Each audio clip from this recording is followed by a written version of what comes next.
Collaboration has always been the invisible currency behind great ideas. But what happens when collaboration itself becomes the business model? Today on Shutter and Algorithms, we're exploring how bartering, trust, and technology can reshape the way creators and entrepreneurs build together.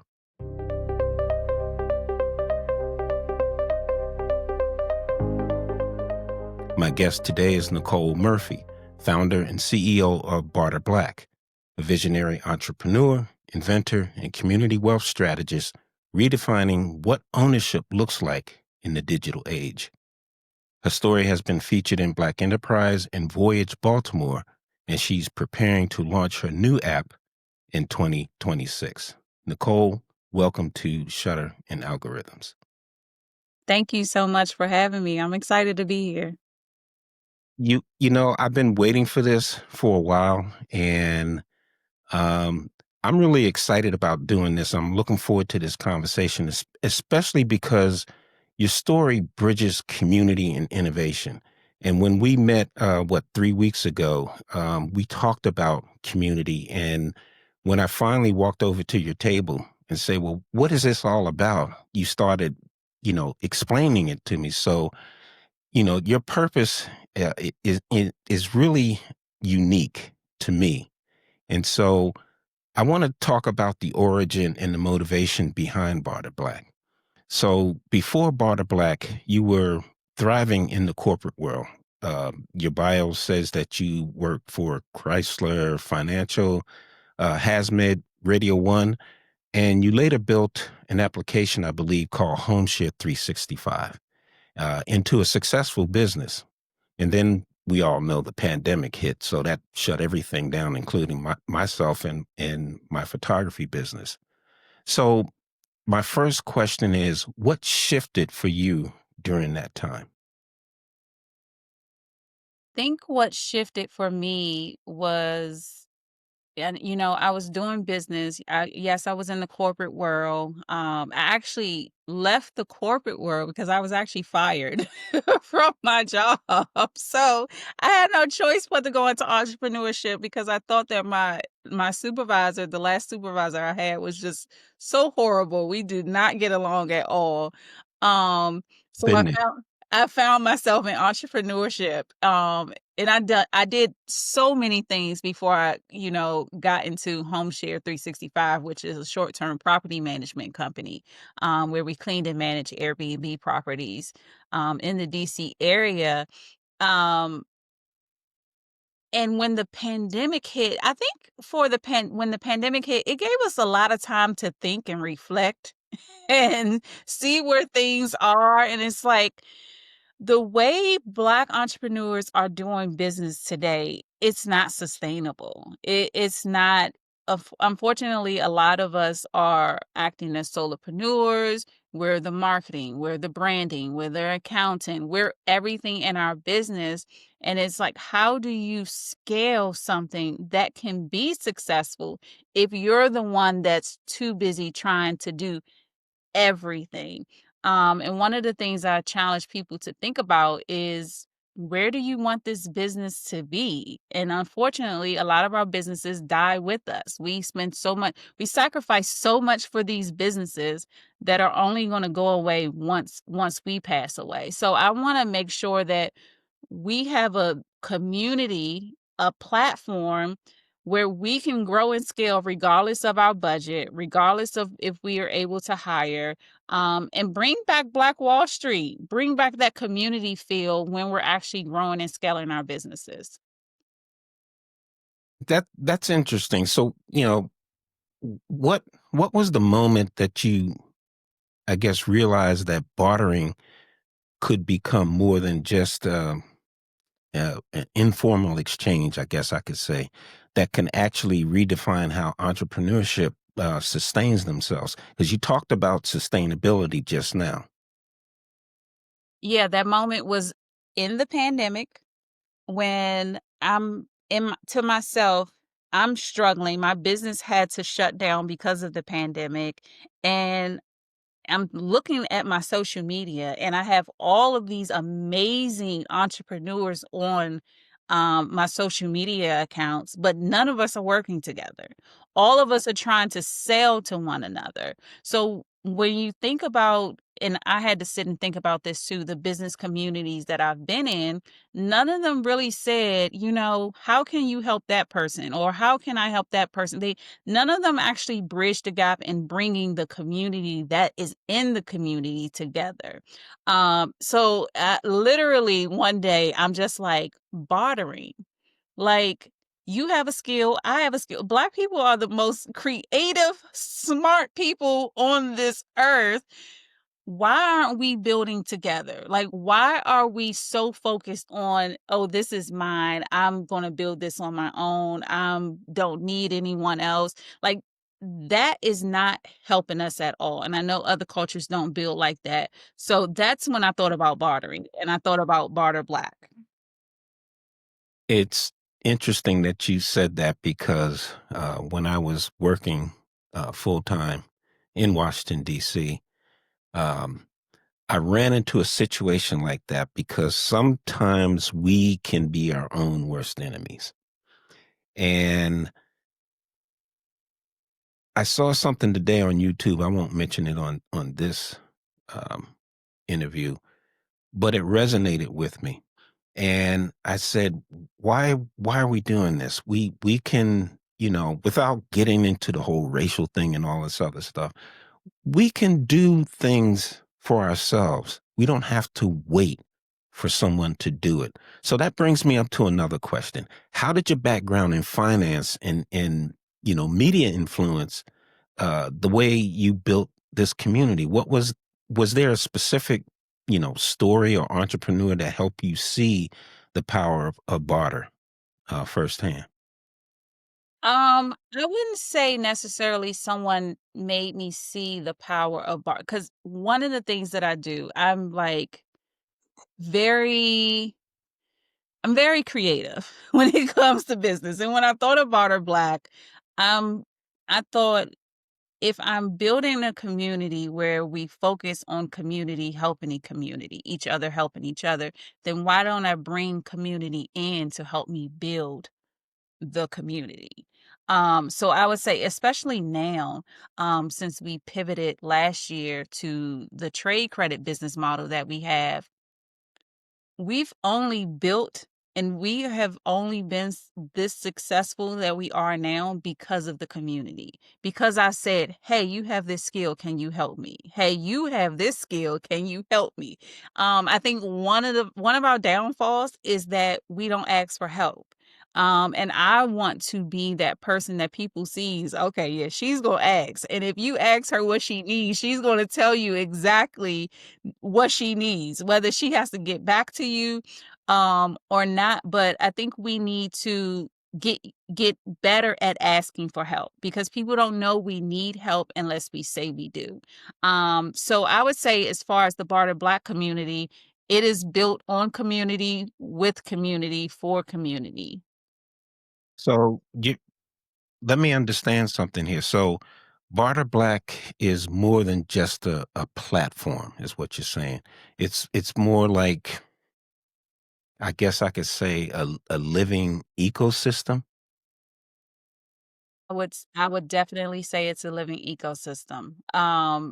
When I think about our launch, and I'm sure we'll talk about that later, now I'm building a team around me, and they're not a team that I actually pay, but they're a team who believes in my mission and in my vision, and know that they can help me succeed. And I'm just so thankful that people are around me that are like, yes. So even with this launch, like, I have an entire team. I don't have a budget for a team. Let's just say that. I built the Barter Black platform. I still use the Barter Black platform because we have a long way to go. But I challenge anyone listening to just ask for the help. You never know what people are going to say or what they can offer. Well, that's a good segue into the next thing that I want to talk about. And that's, technology as an enabler. Now, when you and I talked 3 weeks ago, I told you I'm a bit of a nerd, and I'm all in on AI. And because I have a technology background along with a long history of photography as well. So let's dig into, you know, what's behind, or I guess the engine or the technology behind uh, Barter Black. So for people who are new to the concept of bartering, how does the bartering process actually work? I know how it works, but I want you to explain it, especially when it comes to earning and trading barter bucks. Yeah, great question. So, for anyone who doesn't know what bartering is, it's the exchange of anything, goods, services, skills, without the exchange of money. What we did last year is we decided to pivot and switch that model because that's the model we had when we first launched direct exchanges. But we found that that didn't work because you may be able to provide what I needed, but you may not want what I have. Well, So let me jump in here for a second. okay. You said you changed the model. Yes. So can you like go back a little bit and say what the old model was Yep. and what it is today? Yep. So the old model was direct exchange. You and I come together, we exchange things at the same time for the same value. We found through customer discovery that that wasn't working because again, someone may be able to help one person, but that person didn't want what that other person had in return. So it created a space where they actually would not barter. So what we did last year, we completely just started over, and we implemented our trade credits called barter bucks. And on our platform, one barter buck is equivalent to $1. So if you charge $1,000 off the platform, you're going to charge $1,000 on the platform. Now, how it works, this is the new business model. Let's say you are a virtual assistant. You go online and you list your products or your services, similar to a freelancer platform. Let's say 20 hours for 1,000 barter bucks. We're just going to make up some numbers.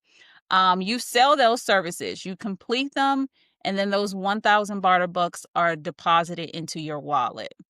Once they are deposited into your wallet, you can spend them with anyone in the network, whether it's branding, whether it's web design, whether it's legal help.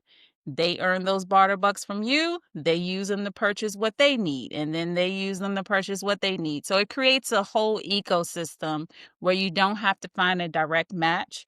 All you have to do is earn barter bucks by selling your products and services, essentially helping other entrepreneurs and then using those barter bucks to purchase what you need for your business. So let me ask you this. This brings in the trust question.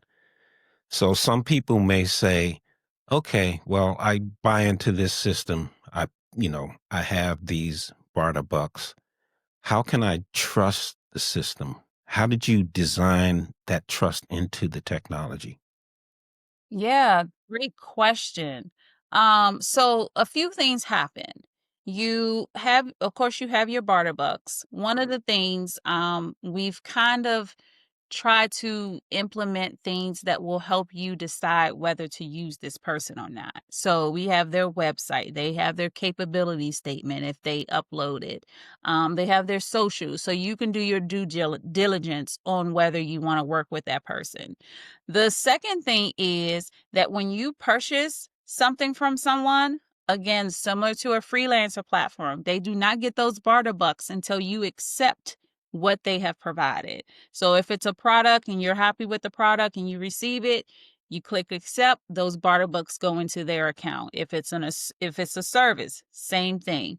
You accept it, those barter bucks go into their account. And then thirdly, we also have reviews on the platform as well. So you can look at members' reviews and see what it was working with that person. How many people do you have on the platform right now? For right now, it's about 80 people. Okay. And what's your strategy to increase uh, that number of participation? Yes. So our strategy mainly is right now is organic marketing through social media and our email marketing.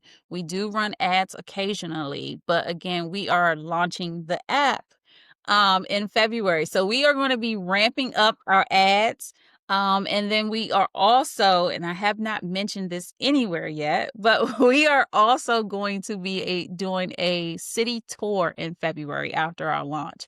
So Okay. we are going to be planting ourselves in 5 or 6 cities in February. So we are going to, Black History Month is going to be amazing, but it's going to be even more amazing for Barter Black because we want people in these particular cities to know that we are here. And I think also our brand recognition. One of the things that I'm very happy about is that when someone mentions bartering on social media, they are mentioning Barter Black. So I'm very happy about that part. We're going to talk about your app because that was the next question after this one that's coming up. But you and I talked offline about, you know, patents. And so you hold the design patent for your platform. Why was protecting your IP, your intellectual property, so important to you? Well, I think the first thing for me is that was something when you look back to our ancestors, that was something that was stolen from us. Our inventions were stolen from us, our ideas were stolen from us. So for me, from that perspective, it was very important. And two, I was lucky enough to be around people with patents and trademarks. And I mean, like 50 patents. I'm like, wait a minute, can I get one? So can I be like, I don't even understand how I'm around these people, but I've had the privilege of being around amazing Black inventors. So that motivated me even more. And to be honest, I didn't even know that what I had was patentable. So I ended up going through a process and was told that yeah, we can patent this. And I'm like, okay. I'm like, I'll take that. Um, It's one of those people that surrounded you that held patents. Would one of them kind of instrumental in you seeking out a patent? yeah, I think it was. I think if not, if I wasn't around people who had already had patents, I probably would have never thought about it, honestly. So that laid way to I want to be in the club. Do you I want to mention one? Can you mention one? Yeah, so I mean, if you James Howard, he has so many patents. I don't even know how what to say. You have Albert White, and forgive me because I am Race for the Net is his book. Race for the Net. He was one of the ones that was instrumental in bringing the internet to us. And we all know, well, maybe not. We all know Lonnie Johnson. He was the one who created the Super Soaker. So think people like that, like I didn't know being that. yeah. So yes, Black inventor. so so being able to be on panels and things with people like that definitely gave me a space to want to. And it's not something that is like a one and done because I definitely want to build my IP portfolio with patents, trademarks, and copyrights. But it takes money. A But lot of we time. do. I will let me plug this. We do have an IP attorney on the platform, and I actually just used her to file a new trademark last week. So it helps. I'm impressed. I'm impressed. So to move this right along, and I know you want to talk about your app launch. So that was my next question. Your mobile app launches, as you mentioned before, in February 2026. How will that next chapter expand Barter Black's ecosystem? system. And how are you planning the community for that shift from web-based to mobile? The community cannot wait. Let me tell you, they cannot wait. So what I do on a regular basis, it's been once a quarter, but I think I'm going to move it to twice a year, is I get feedback from our community. And that's what I use to make the changes to the platform. The app is going to do amazing things. One, it's going to help them be able to access the platform or the app or the product easier. They'll get notifications, of course, all the things that apps do. But one of the things that I'm finding is that when people find out about Barter Black, the first thing they do is go to the app store. And I'm like, I'm not there yet. So just slow down. We're getting there. But it's going to open us up to a lot more, because when they hear about us, they're going to immediately go to both app stores and download the app. If I can get them to download the app, they'll subscribe. So that is the goal. So I'm assuming that you did some research on going mobile instead of desktop. So we have the web platform. Um, and so when we first launched in 2022, we launched the app first. So I learned a lot from that. Didn't want to make that mistake, especially with the pivot that we had with the whole business model. I wanted to make sure that the web platform was where it needed to be before we actually launched the actual app again. So yeah, with our developers and researching and input, yes. But I'm super excited. To just have that different, aspect of Barter Black where it's easily accessible to, it seems weird that it wouldn't be necessarily accessible to everyone on the web, but the app is where it's at. I'm gonna go I'm gonna go a little left field here for a minute because as you were talking and um, this wasn't planned, but it just struck something to me. I have one of my sisters. I have a few sisters. One of my sisters is a occupational therapist in Philadelphia. And when I was talking to her, I told her about you when I met you in Baltimore. And she had mentioned to me, because I'm helping her develop something now that she wants to do. She's a certified licensed occupational therapist. And so she wants to start doing online seminars, which she's licensed to do with elderly. And specifically, I believe women 65 plus, if I'm not mistaken.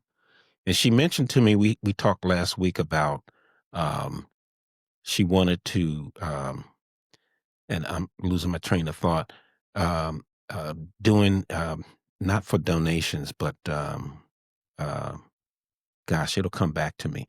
But when I looked at your website, um, I saw something on there, and I said, "Well, I've got this interview with this dynamic woman.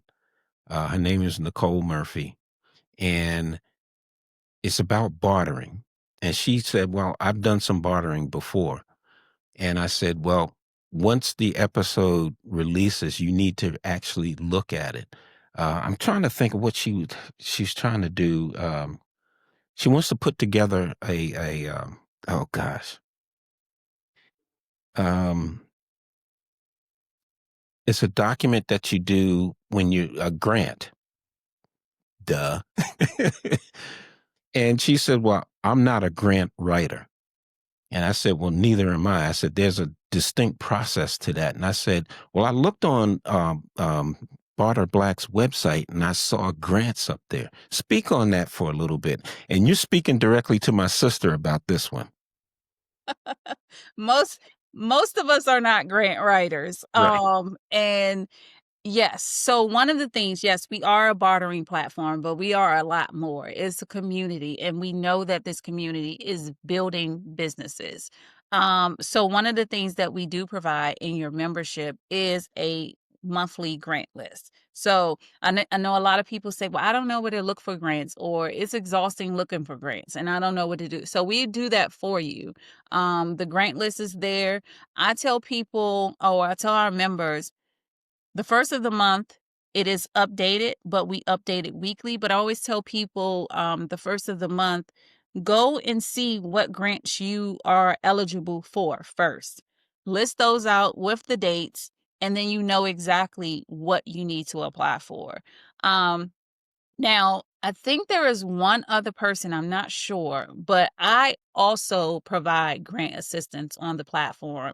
I have It's hard out here. So I have No. been awarded 30,000 so far for the Barter Black platform. So think that I am a little experienced where I can help people apply for grants. So I do that in several different ways.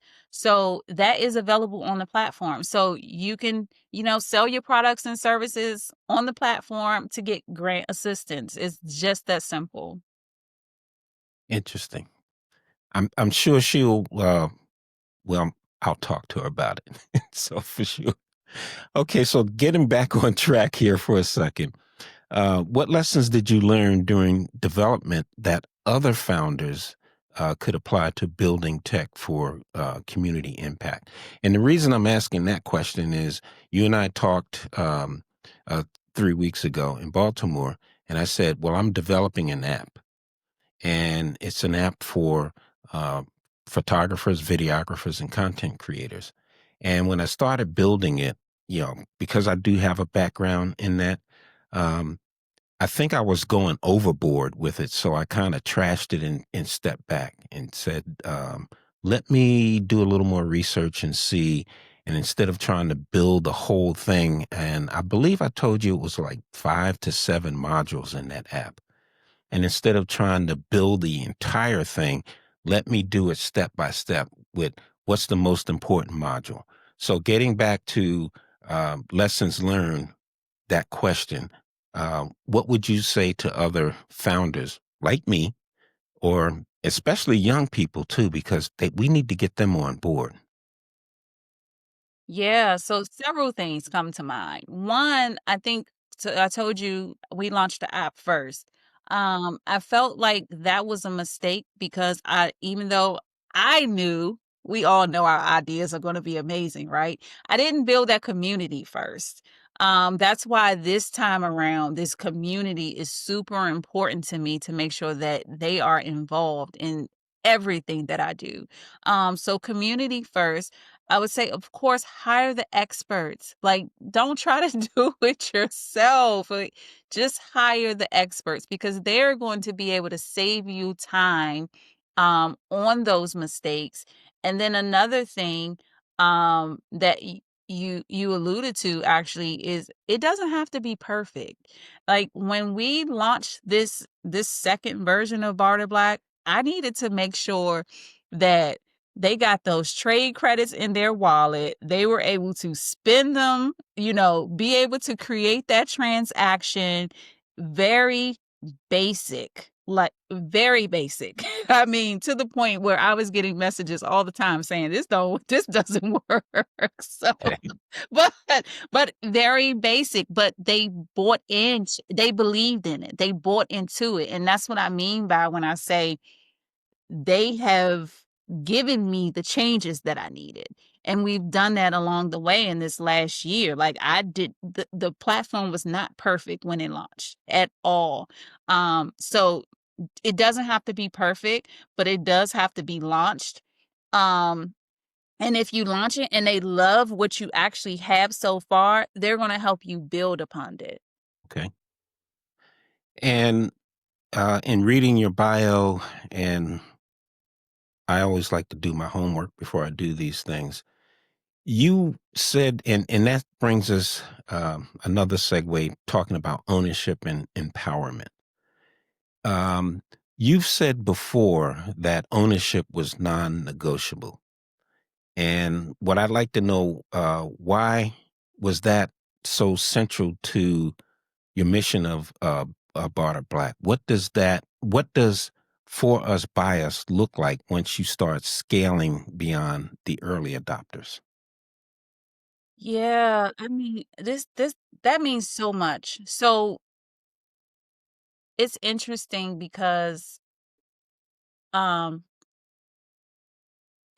that's wow. So before I even launched Barter Black, I had a I don't even know what I would call them. I don't know if they I don't know if I would call them a venture capitalist fund.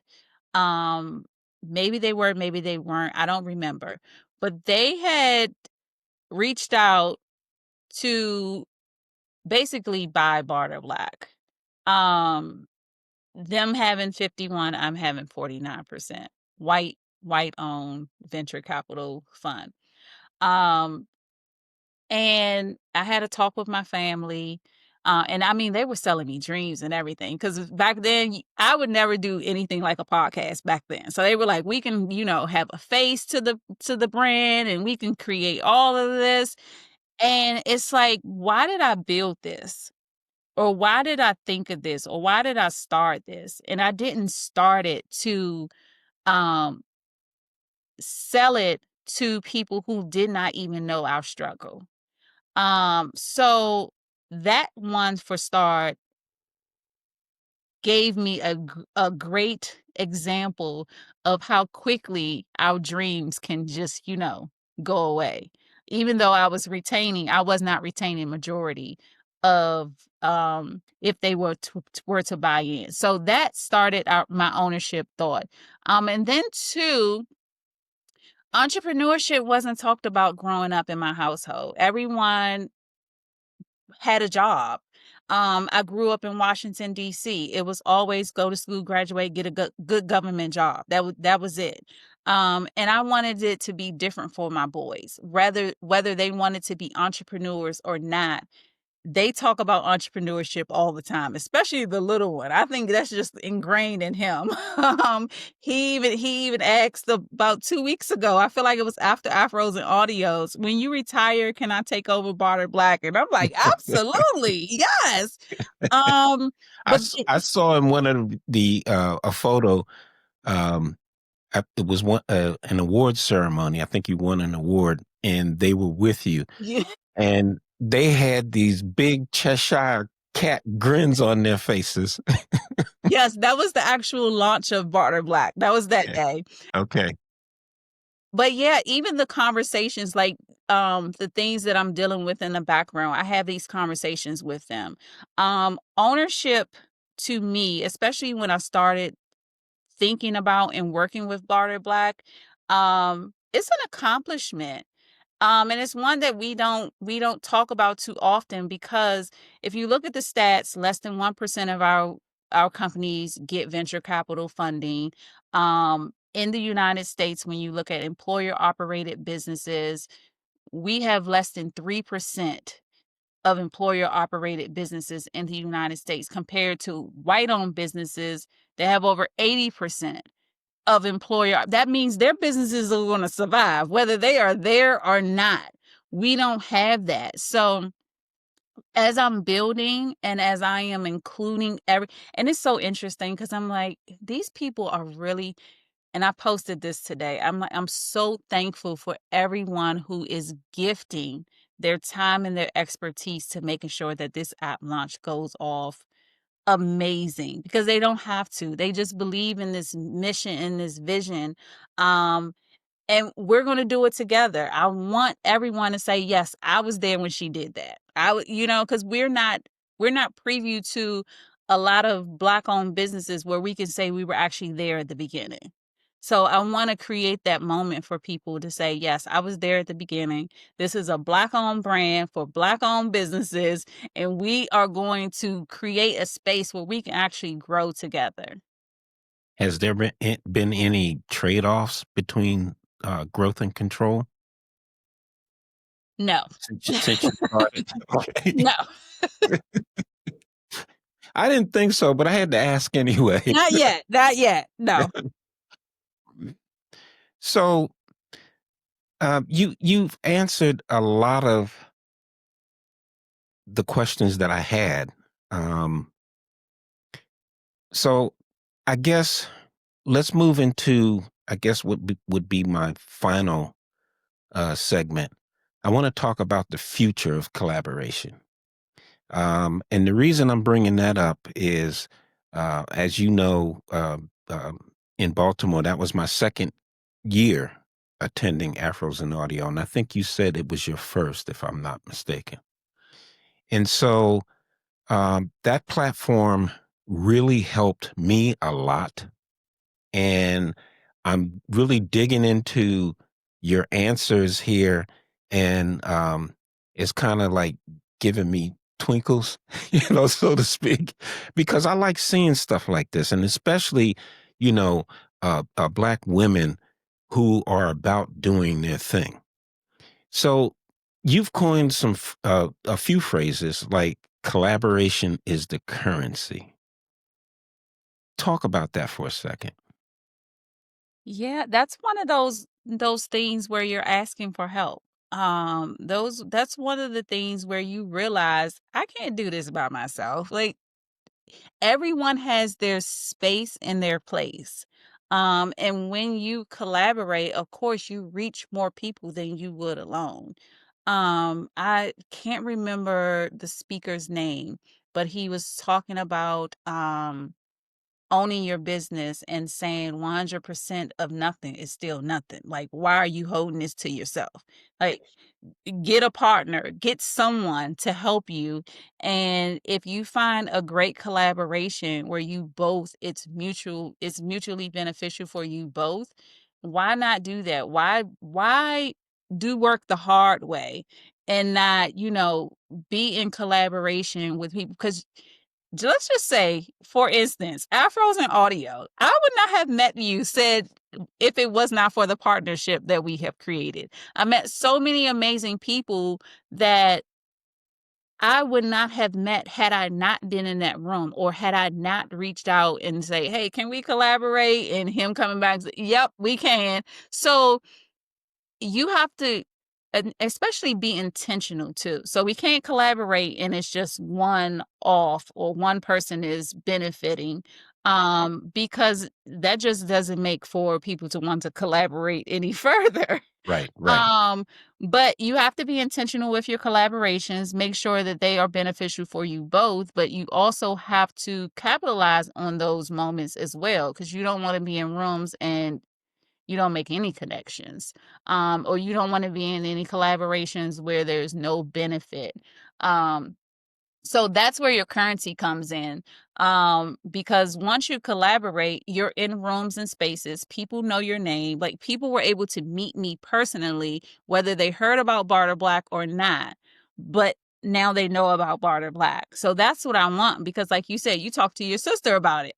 Okay, that creates that trickle effect where everyone is talking about Barter Black.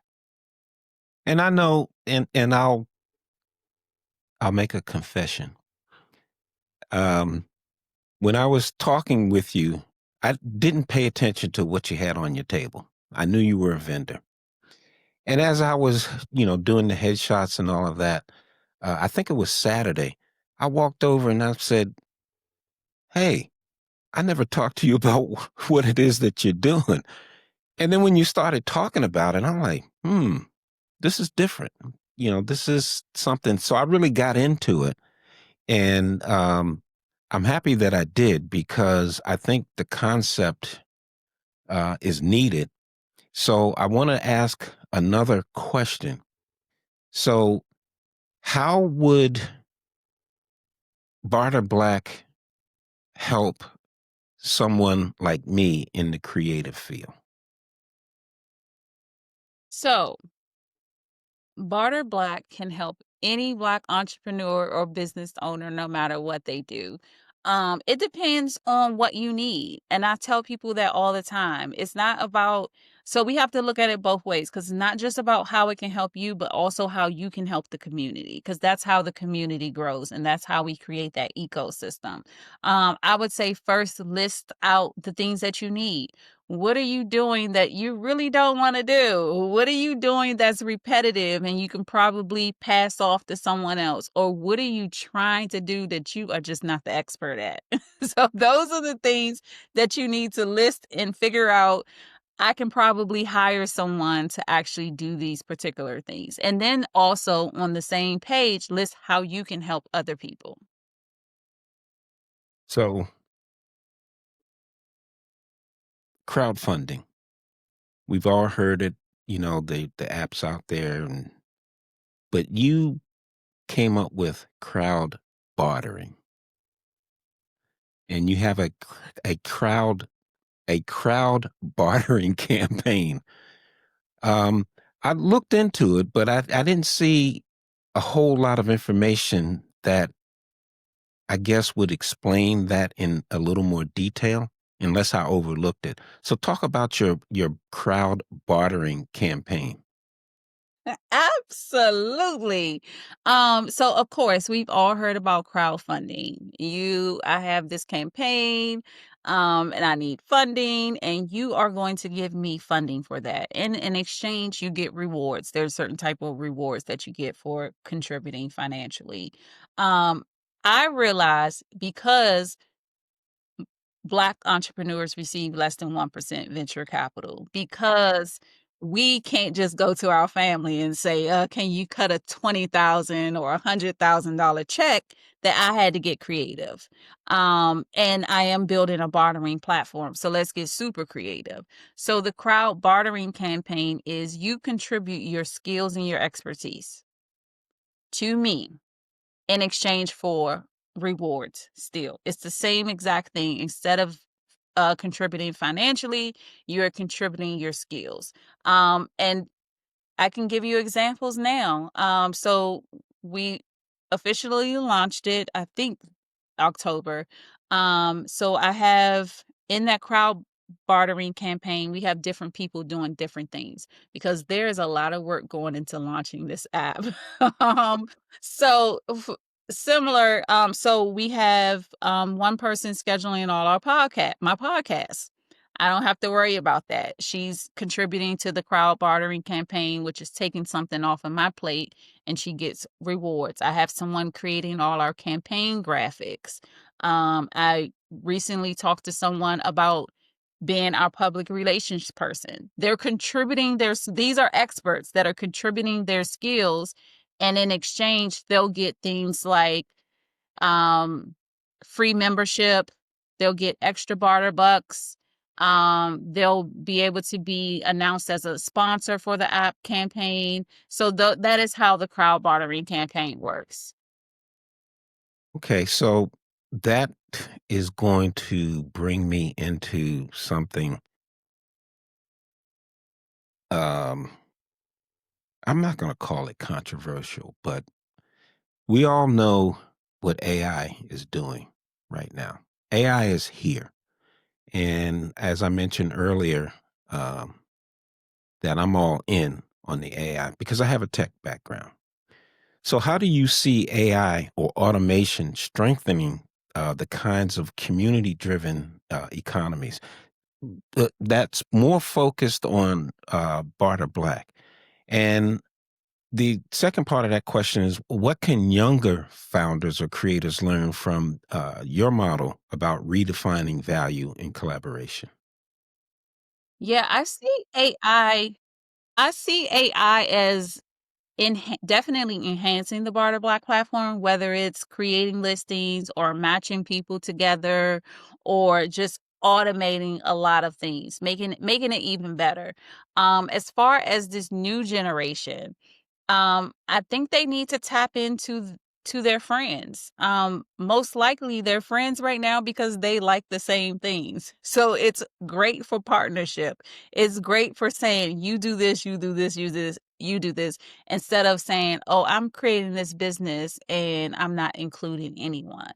I think they do a lot of things together, especially with the streaming and all of these other types of things that if they realize that their community, their friends are basically their collaborations, their partners, they can definitely, whether it's a business, whether it's a hobby, whether it's whatever they want to do, they can definitely tap into who they have around them now, especially college students. I think that's a perfect place to like, especially start a business because you have so many people in different.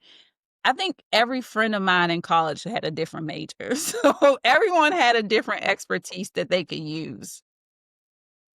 So we've been on for a while, and I can actually talk to you for another 2 hours, but I'm sure you have things to do, and so do I. So before we wrap up, is there anything that we didn't touch on that you'd like to add? Something you feel is important to the listeners to understand about collaboration or about Barter Black?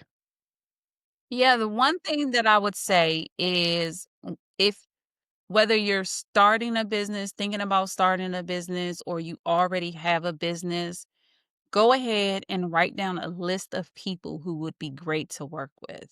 Um, Especially if you are operating as a solopreneur. I would tell anybody going into a business to go into it with someone. Do not do it by yourself because it's not for the weak. And it just makes more work than it really has to do. And then for Barter Black, I think Barter Black is the platform that if you have a business already, it's a platform that you needed when you started your business. It is a community of Black entrepreneurs who are willing to exchange their skills and their expertise to help you. So I'm excited about that. I'm excited about the launch in February. Definitely stay tuned to all the events that are happening. And I cannot wait. Well, neither can I. And I want to make sure that you and I stay connected. Um, and when you launch the app, I want to bring you back onto the show, and we can talk about just the app at that particular time. So I want to go ahead and wrap this up because conversations like this show how collaboration can really reshape our world. So I'm asking the listeners and the viewers if this inspired you, visit to learn more about Nicole's community and vision and sign up for the Barter Black app waitlist ahead of the 2026 launch.